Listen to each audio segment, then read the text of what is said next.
Olá, Motolama na área. Hoje a moda são as motos Big Trails. Essas motos Big Trails são cheias de eletrônica, visadas pelo amigo do alheio e custam o preço de um rim. Mas estão na moda. Fazer o quê? E moda sabe como é.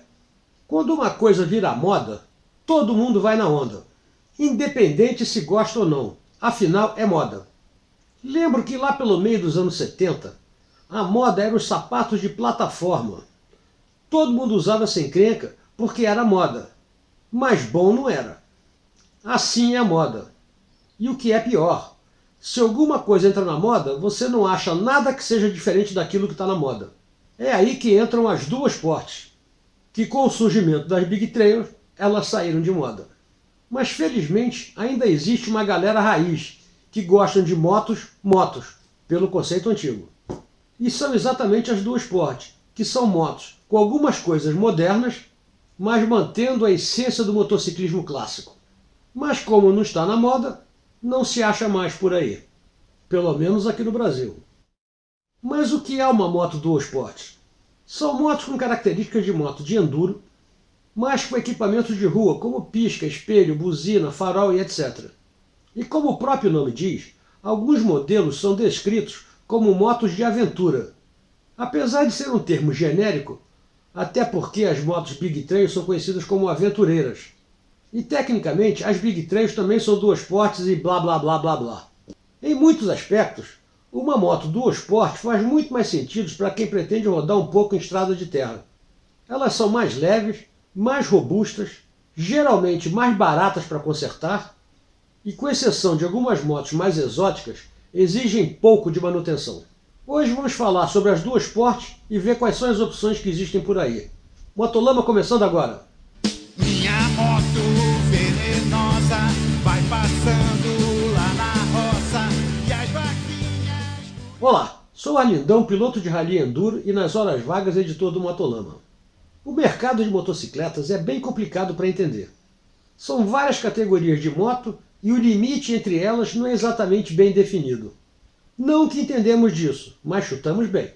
E para saber o que achamos e o que chutamos, verifique se está inscrito no canal para saber das novidades, aproveite e dê o like e compartilhe nas suas redes sociais para que mais gente possa não entender como nós. Valeu! Se você é fã de trilhas, aventuras off-road e gosta de encarar qualquer terreno, preste atenção nesse vídeo. Hoje vamos falar de algumas motos incríveis que, infelizmente, algumas são raras e até impossíveis de se encontrar aqui no mercado brasileiro. As motos dual sport misturam praticidade e desempenho de uma forma muito mais eficiente do que aquelas pesadas Big Trail. A toda prova, o que eu mais quero nessa hora é o som da moto subindo a serra. Ou as complicadas motos de enduro. São motos que oferecem potência suficiente para andar na estrada quando necessário e leves o suficiente para encarar uma trilha.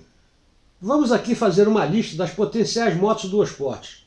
Algumas já existem aqui no Brasil, a maioria não, mas acho que devem ser mencionadas até para a gente ter uma noção do que existe lá fora.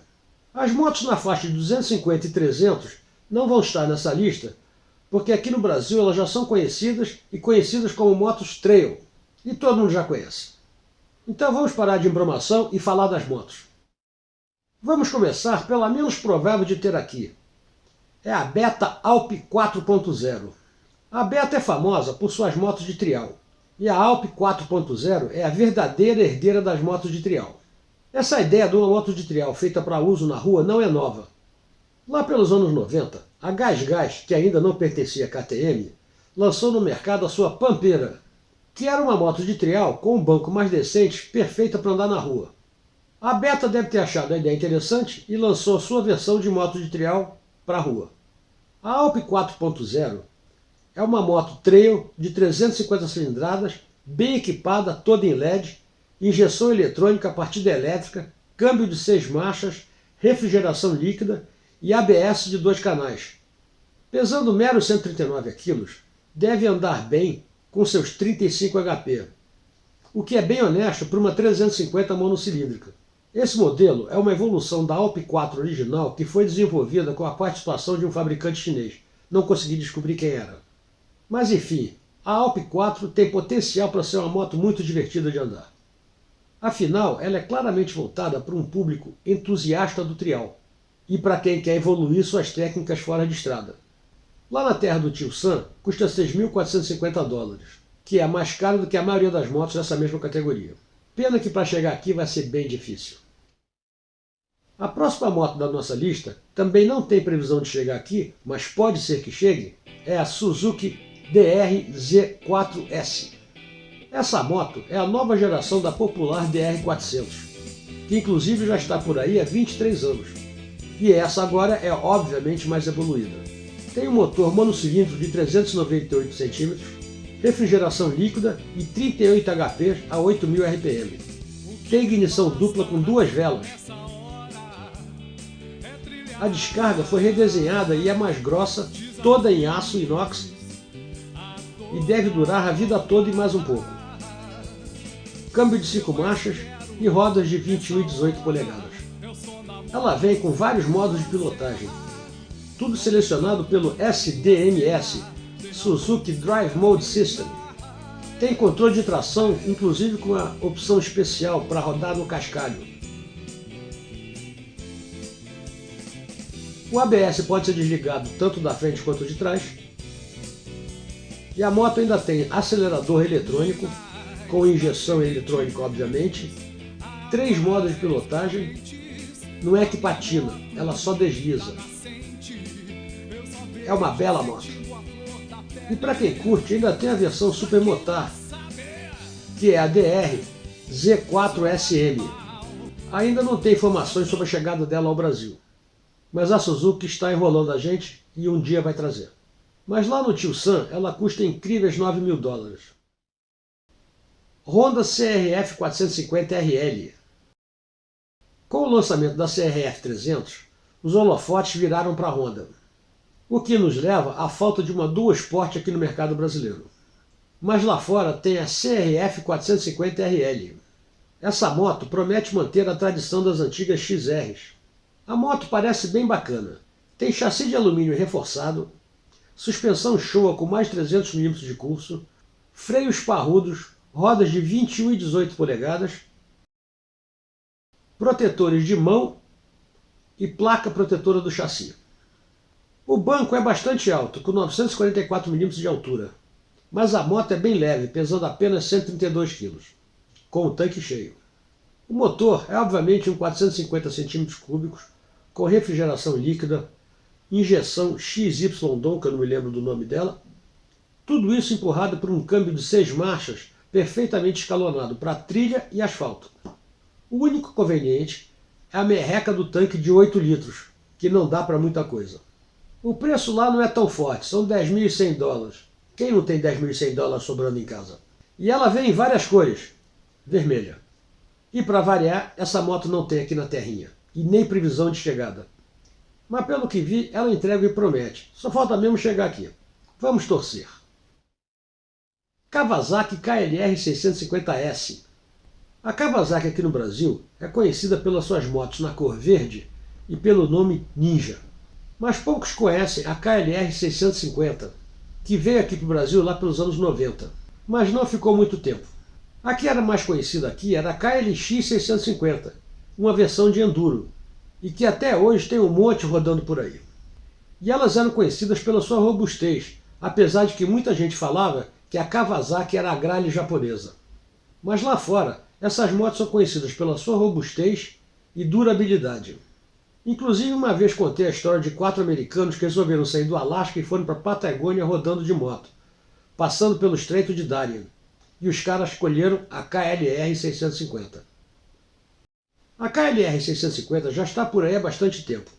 Mas agora os caras lançaram a KLR 650S, que junta toda a experiência da Kawasaki nessas motos, mas agora com o banco mais baixo para favorecer os menos providos de verticalidade.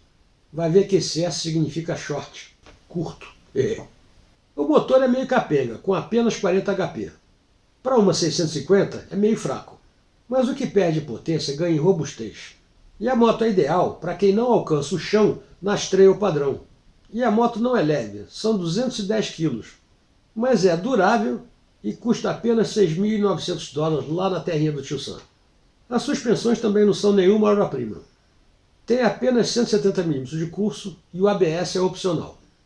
Essa moto não se propõe a ser nenhuma moto de competição. Muito pelo contrário, a proposta é ser robusta. Tanto é que é a moto oficial do exército americano, a KLR a diesel. Trata-se de um tanque de guerra sem a blindagem.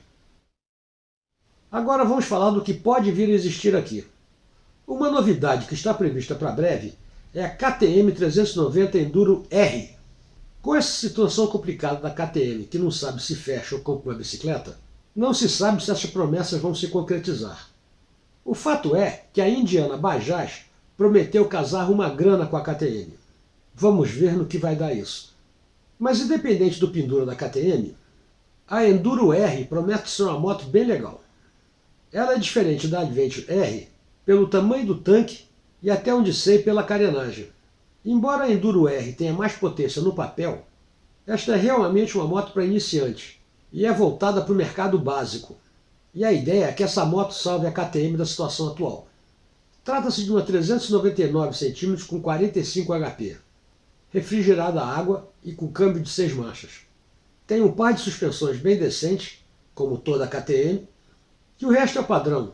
Aros 18 e 21, rodas raiadas, eletrônica simples, mas tem um painel de TFT com tudo que você pode precisar. E a moto é bem leve, com apenas 159 kg. E o banco não é muito alto, com apenas 890 mm de altura. Lá na terra do tio Sam, ela custa a bagatela de $5.500. E a previsão de vir para cá deve ficar na faixa um pouco acima dos 40 mil. Isso é um problema porque as suas concorrentes, leia-se Himalayan e CF Moto 450, estão na faixa de 30 a 40. Vamos ver que rumo que essa coisa vai tomar. Independente do rumo que ela vai tomar, as bolsas de alforje da Harley Rider vão te acompanhar com galhardia. Segurança e qualidade são as principais características das bolsas de alforje da Harley Rider.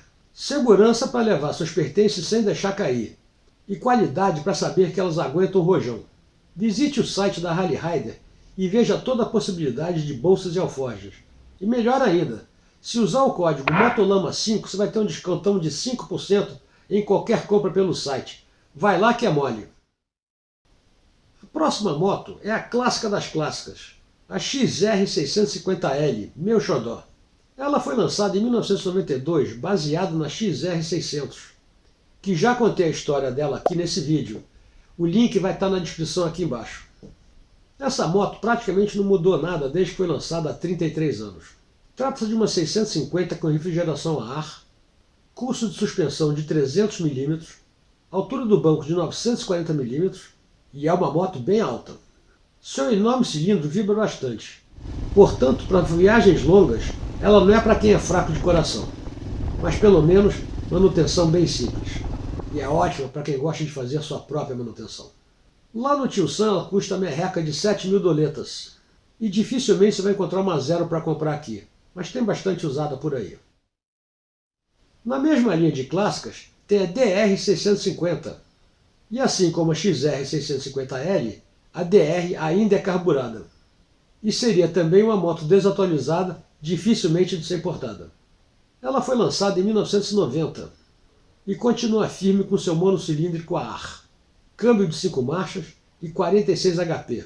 O custo das suspensões são mais modestos, com apenas 260 mm, o que inclusive justifica seu banco com 895 mm de altura. E pesando 166 kg, não é problema para os menos providos verticalmente. E o que salva nessas motos de projeto antigo são a sua durabilidade. E mesmo que a suspensão pode não parecer grandes coisas, ela pode suportar qualquer coisa que você jogue nela.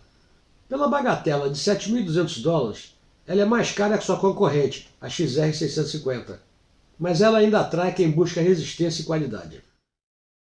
Outra que é considerada dual sport, mas na prática é uma moto de rally, é a Cove 450 Rally.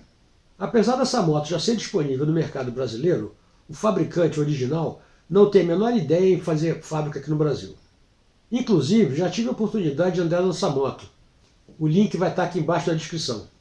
O interessante da Cove é que ela oferece uma potência incrível, ao nível das motos de enduro europeias. São 51 HP, e um preço muito próximo das brabas europeias. Mas pelo que ela oferece, é claro que o custo foi cortado aqui e ali. Ela custa aqui no Brasil em torno de 70 mil. E não é barato. Outra moto que vale uma segunda olhada é a Himalayan da Royal Enfield. Essa nova versão com motor 450 é bem forte e bastante completa. E o que mais chama atenção nessa moto é o torque fantástico. Para fazer uma ultrapassagem não tem melhor. Ela não é exatamente uma dual sport, principalmente pelo peso de 196 kg. Mas é uma moto bem fácil de andar. O banco tem uma altura bem decente de 825 mm e as suspensões giram na faixa de 200 mm de curso. Bem honesta e confortável. Ela não serve para encarar um off-road mais pesado. Quer dizer, até serve, mas não é o ideal.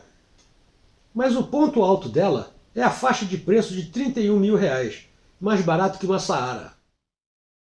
E para encerrar, não é uma dual sport, mas é uma moto muito aguardada pelo mercado. Trata-se da CF Moto 450 Ibex. E só para não dizer que não falei, ela é uma aventureira, com motor bicilíndrico paralelo de 449 cm3, refrigerado a água, com 44 HP e câmbio de 6 marchas. E ela tem uma suspensão caiaba com 200 mm de curso, ABS de 2 canais e sistema de controle de tração Bosch. E o painel é o TFT de 5 polegadas com conectividade Bluetooth. E a parte boa é que ela deverá custar entre 39 e 41 mil reais. Mas será que vai ser boa mesmo? Só o futuro vai dizer. Apesar de bem bacanas, muitas dessas motos não têm a menor previsão de chegar no Brasil. E outras têm a previsão de que nunca vão chegar. E outras você até encontra por aí. Algumas são muito caras, outras nem homologação conseguem. Mas sonhar não custa nada. Apesar das motos dual sport serem uma ótima opção para quem quer andar fora de estrada, o mercado brasileiro está tão focado nas Big Trail que as dual sports caíram no esquecimento. E é uma pena, porque o segmento de dual sports é fantástico. São motos que fazem quase tudo muito bem, diferente das outras que não fazem tão bem. Qual dessas motos seria a sua opção? Escreve aqui embaixo o que você pensa. E não esquece de curtir e verificar se está inscrito no canal. Então é isso. Até semana que vem, um abraço, fui!